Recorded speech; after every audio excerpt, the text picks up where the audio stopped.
വരുന്നു. തീവണ്ടികളിലും സ്ത്രീകൾക്ക് സംവരണം. ബസ്സിലെ പോലെ ഇനി തീവണ്ടിയിലും സ്ത്രീകൾക്ക് പ്രത്യേക ഇരിപ്പിടം വരുന്നു. ലേഡീസ് ഒള്ളി എന്ന് രേഖപ്പെടുത്തിയ സീറ്റ് വനിതകൾക്ക് മാത്രം. നന്നായിരിക്കും. ലേഡീസിന് മാത്രമായിട്ട് ഒരു കമ്പാർട്ട്മെൻറ്റ് കൊടുത്ത എഞ്ചിൻ്റെ ശബ്ദവും സ്ത്രീകളുടെ ശബ്ദവും എല്ലാം കൂടെ നല്ല രസമായിരിക്കും. പിന്നെ ആണുങ്ങളാരും കയറണ്ടായിരുന്നു.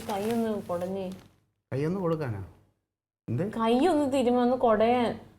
ഞാൻ എന്താ വൈദ്യനാ? വേദന എടുത്തിട്ടല്ലേ? എന്താ പറ്റിയ? അമ്മേ, കൈ പറിച്ചെടുക്കാനില്ല. നിങ്ങളോട് മയത്തിനൊക്കെ പിടിക്കേ. ഇപ്പൊ എന്താ കുഴപ്പം? എന്താ പറ്റിയ? ഈ കൈ വേദന എടുക്കണം. ഞാൻ ഇന്നലെ മുതൽ പറയണല്ലേ. എന്താന്നറിയാമോ, മിക്സി കംപ്ലൈന്റ് ആയി. പിന്നെ മോള് അമ്മിയിലല്ലേ, മമ്മി ഇങ്ങനെ അരക്കല്ലേ ചെയ്യണത്. അതുകൊണ്ടാണ്. അതൊക്കെ മാറും. അത് കുറച്ച് ദിവസം ചെയ്ത് കഴിയുമ്പോൾ മാറും. അതല്ല, പിന്നെ ഇതെനിക്ക് ഡിസ്ക് കംപ്ലൈന്റ് ആയിട്ടുണ്ടോ എന്നൊരു സംശയം. ഡിസ്കാ? കയ്യിൽ ഡിസ്കാ? കയ്യിലല്ല, കഴുത്തിലുണ്ട് ഡിസ്ക്. പിന്നെ കഴുത്തിനല്ലേ വേദന വരാൻ? ഇവിടെ നിന്നല്ലേ കൈ മുളയ്ക്കുന്നത്. അതൊരു കാര്യം, ഞാനൊരു ഐഡിയ പറയാം. ഈ വേദന ഇപ്പം മാറും. ചൂലെടുത്തിട്ട് മെല്ലെ ആ മുറ്റമൊക്കെ ഒന്ന് അടിച്ച്, അല്ലെങ്കിൽ വീട്ടിനൊക്കെ അടിച്ച് ഇങ്ങനെ 5-6 പ്രാവശ്യം ചെയ്യും. എനിക്ക് ആശുപത്രി പോയി ഇഞ്ചക്ഷൻ എടുത്താൽ മതി. ഇനിയിപ്പോ ക്രയോൺസ് ഞാൻ നോക്കി തരാം. നിന്റെ ക്രയോൺസ് ഞാൻ പറഞ്ഞുതരാം. മഞ്ഞയും ചുവപ്പും പച്ചയും നീലയും കൂടെ ഇപ്പം നടന്ന് പുറത്തോട്ട് പോയി. അയ്യോ, ഭയങ്കര കാമടിച്ചിട്ട്. അവനവന്റെ സാധനം സൂക്ഷിക്കരുത്. കളർ അടിക്കുക, എവിടെയെങ്കിലും അങ്ങ് കളയുക. ഞാൻ സൂക്ഷിച്ചെല്ലാം എന്റെ മേശപ്പുറത്ത് വെച്ചിട്ടുണ്ട്. അമ്മ അടുക്കി പറക്കുമ്പോ എല്ലായിടത്തും കളയണം. അടി, ഞാൻ ഇവിടുന്ന് ഇറങ്ങി പോവാം. അതായിരിക്കും നല്ലത്. വീട്ടിൽ ആശുപത്രി പോയിട്ടൊരു ഇഞ്ചക്ഷൻ എടുക്കാന്ന്. എന്റെ തങ്ക, ഇതിന് ആശുപത്രിയിലൊന്നും പോകേണ്ട കാര്യമില്ല. അതൊക്കെ ഇപ്പൊ സർവ്വസാധാരണമാണ്. അത് കാലാവസ്ഥയുടെ ഇതൊക്കെ ഉണ്ടാ. അത് പറഞ്ഞാൽ മാറിക്കോളും. ഒന്ന് ഉറങ്ങിയെണീക്കുമ്പോൾ മാറും. നിങ്ങൾക്ക് എന്തെങ്കിലും വന്നാൽ ഭയങ്കര വേദനയും വിഷമമുണ്ടല്ലോ. പത്രം നോക്കാ എടുത്ത സമ്മതിക്ക്. കഴിഞ്ഞ ദിവസം പല്ല് വേദന എടുത്തിട്ട് ഞാൻ ചാവാൻ പോണെന്ന് പറഞ്ഞ് കരയുണ്ടായിരുന്നല്ലോ. അപ്പൊ എന്നെ വേണമായിരുന്നു. ഞാനാ? അല്ല, ഞാൻ. പിന്നെ വേറെ കാര്യം, പല്ല് വേദനയും കൈവേദനയായിട്ട് നീ താരതമ്യപ്പെടുത്തരുത്. രണ്ടും രണ്ടാ. പല്ലെന്ന് പറഞ്ഞാൽ ഇച്ചിരി ഉള്ള ഒരു സാധനത്തിൽ വേദന വന്നാൽ അത് സഹിക്കാൻ പറ്റില്ല. അത് വരുമ്പോഴേ അറിയാൻ പറ്റൂ. കൈ അതുപോലല്ലോ. അതാ, കൈ ശരീരത്തിലുള്ളതല്ലേ. ഇത് കൈയെന്ന് പറഞ്ഞു കഴിഞ്ഞാൽ അതിപ്പോൾ എന്താണ്? കൈയിലെ വേദന നമുക്ക് കൈ കൊണ്ട് തടവാം. പക്ഷെ പല്ലിൻ്റെ അകത്ത് വേദന വന്നു കഴിഞ്ഞാൽ അറിയാലോ. ഒന്നുമില്ല, അതൊക്കെ അങ്ങ് മാറും. ഇച്ചിരി തൈലം മോളെ ഇച്ചിരി ബാമിട്ട് തടവി കൊടുക്കും. എനിക്ക് ഇഷ്ടമല്ല. എന്ത് ബാമിട്ടതാണ്? നീ വെറുതെ ഒന്ന് ഞെക്കി തന്നാ മതി. സുഖമുണ്ടോ? ഇറാഖിൽ ബോംബ് വീണ് 17 പേർ മരിച്ചു. 2 മലയാളികൾ മരിച്ചു. ചെറിയ ബോംബ് എത്രയും പേര് മരിക്കൂ? ബോംബ് എന്ന് പറഞ്ഞു കഴിഞ്ഞാൽ ഇതിപ്പം 17 പേരൊന്നും അല്ല, അതിനേക്കാളും ആൾക്കാർ മരിക്കും. ബോംബിന്റെ ചില ബോംബ് എന്നൊക്കെ പറഞ്ഞുണ്ടല്ലോ, നമ്മൾ വിചാരിക്കും പോലെയല്ല.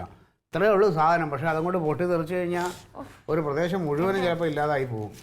അതാണ് നമ്മുടെ കാര്യമൊക്കെ പേടിച്ച് തന്നെ ജീവിക്കണം. ഏത് നിമിഷവും നമ്മുടെ തലയുടെ മുകളിൽ കൂടെ ഇങ്ങനെ ബോംബ് വീഴാം.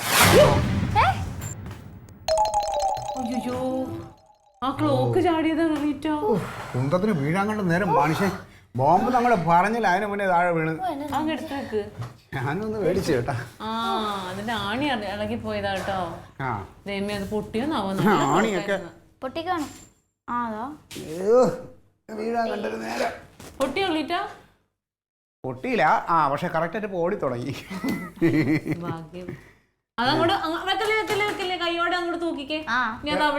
എവിടെ തൂക്കാൻ? അവിടെ തന്നെ. അതിന് തൂക്കുള്ളത് അതിന് മേളിൽ കയറി ആണി അടിക്കണ്ടേ? പിന്നെ ആണി അടിക്കണ്ടേ? ആണി അടിക്കണേ, അതിന്റെ ചടങ്ങുണ്ട്. തക്കളി മോളെ ചുറ്റിയല്ല എടുത്തുണ്ടോ? എടുത്തുണ്ടോ? അവിടെ അകത്തിരിപ്പുണ്ട്. അതെടുക്കല്ലേ, അതിന് കാലിളകിയിരിക്കാ, നടുന്നല്ലേ താഴെ വീഴും. ഇപ്പൊ ക്ലീറ്റോനെ ഇതിന് കസേരയുടെ കൈയെത്തൂല്ലേ? പിന്നെ ഞാൻ അമിതാഭ് ബച്ചനല്ലേ, കൈ എനിക്ക് ഇതെടുക്കാം. ക്ലീറ്റോ അതൊക്കെ ദ്രവിച്ചിരിക്കാൻ മീറ്റ് ഒടിഞ്ഞു പോകും. ഞാൻ തുണി വെട്ടണ മേശയാ അത്. അയ്യോ, ഇത് പിന്നെ അത് വേണ്ട. ചുറ്റിയല്ലേ കിട്ടിയെന്ന് പറഞ്ഞിട്ട് ഇതിന്റെ മേളിൽ കയറാൻ എന്തെങ്കിലും വേണ്ടേ? എന്താ ഈ കസേര എടുത്താലോ? അപ്പുറത്ത് സ്റ്റൂള് കിടപ്പുണ്ടാവും, കനകന്റെ മറ്റേ പഴയ സ്റ്റൂളില്ലേ, എനിക്ക് പോയി എടുക്കാൻ പോയി. അതൊക്കെ തന്നെ അവിടെ കൊണ്ടുവരണം. ഇവിടെ കിടക്കേണ്ട സാധനം ഇവിടെ ഇട്ടാ പോരെ? അങ്ങനെ ഇവിടെ കിടക്കേണ്ട സാധനം അത് ആ വീട്ടിലായിരുന്നില്ലേ? അവരല്ലേ താമസിക്കണം. അവർക്ക് എന്തിനാ സ്റ്റൂൾ? നമ്മുടെ സാധനല്ലേ. നീ പോയി സ്റ്റൂൾ എടുത്തുണ്ടോ? എനിക്ക്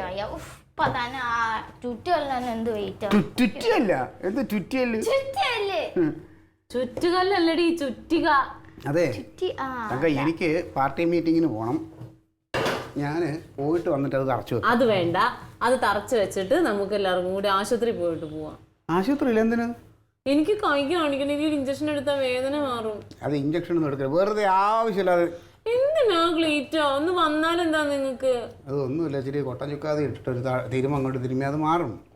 ഒരു കാര്യം ചെയ്തേ, ആ സ്റ്റൂൾ എടുത്തിട്ട് വന്നേ അപ്പുറത്ത് പോയി. ഞാൻ അപ്പോഴത്തേന് റെഡി ആവാം, നമുക്ക് കണ്ട് ഒരുമിച്ച് അങ്ങ് പോവാം. ആശുപത്രിയിൽ എനിക്ക് വരാൻ പറ്റില്ല. ഒരു കാര്യം ചെയ്യും, നീയും തക്കളയും കൂടെ ആശുപത്രി പോവുക, ഞാൻ നേരെ പാർട്ടി മീറ്റിംഗ് കഴിഞ്ഞ് അങ്ങോട്ട് വന്നോളാം.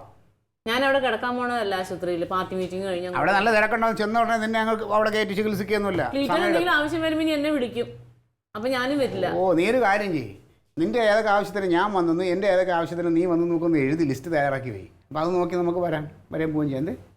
നീ ഒരു കാര്യം റെഡിയായി പോവാൻ നോക്ക്. ഞാനൊന്ന് കുളിക്കട്ടെ. ഇത് തറച്ചു വെക്കാൻ. ഓ, ഇനി അത് തറയ്ക്കാം. ഞാനേ ഒരു കാര്യം, ഞാൻ കുളിച്ചിട്ട് അവിടെ പോയി സ്റ്റൂളും എടുത്ത് ഞാൻ തറച്ചു. നിങ്ങൾ റെഡിയായി പോകുന്നു? വേണ്ട, ആശുപത്രിയിലോട്ട് പോവാം. നീ റെഡിയാവും. പോകുമ്പോഴേ എനിക്ക് മുട്ടായി വാങ്ങിച്ചു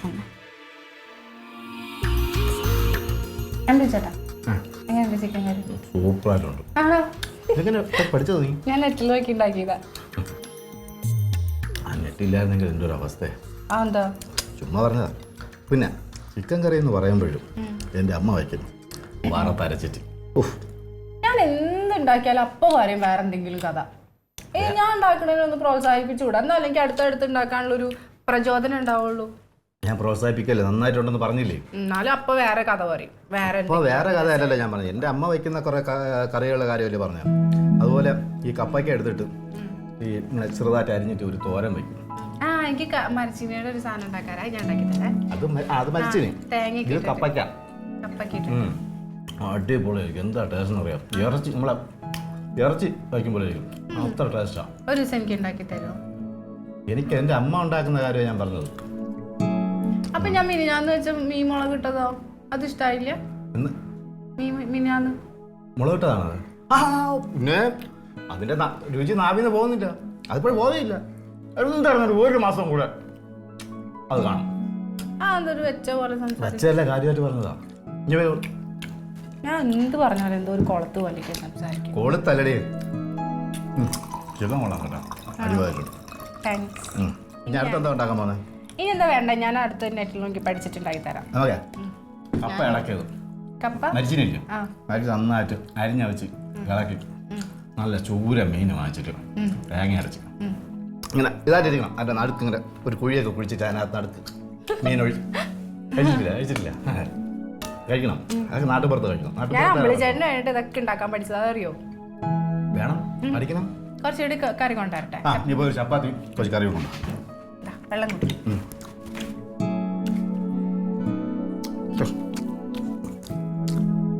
ഈ വൈബ്രേറ്റിങ് ആദ്യം മാറ്റണം. ഹലോ, എന്തേടെ രാവിലെ? എവിടെ? അവരെടുത്താ? ഓ, ഞാൻ എത്തി. ഇതാ വന്നതാ, ഇതാ പറഞ്ഞു അപ്പം എത്തി.